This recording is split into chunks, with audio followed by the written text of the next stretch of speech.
In today's video, I'm going to teach you how to add outline in Photo Affinity.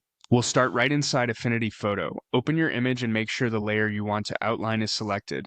To get an accurate sense of edges and sharpness while we work, switch to Pixel View at the top. This view lets you see a true pixel preview so you can judge clean cutouts and tidy outlines more confidently. Next, choose the Selection Brush tool from the toolbar.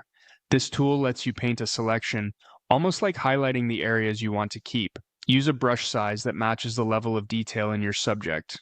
Larger for broad areas, smaller for edges and intricate parts. As you brush, Affinity Photo will snap to edges. If it grabs too much, simply switch to subtract mode and brush it back. Take your time here. The cleaner the selection, the better the outline will look. With the subject cleanly selected, delete the surrounding background so the subject sits on transparency.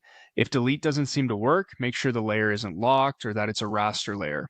You should now see a checkerboard around your subject, confirming the background is gone. Now, click on Vector again, then open the Quick FX panel. Turn on Outline. This adds a live effect to your layer, which means you can adjust it anytime. Choose a color that contrasts well with your image. Bright whites or blacks are classic, but feel free to match your brand or design. Adjust opacity to control how solid or subtle the outline appears. Then refine the radius, which sets the thickness. Small radius values give a clean hairline accent. Larger values create that bold, sticker-style edge that really pops. Zoom in to check corners and curves and tweak until the edge looks smooth and consistent. That's it.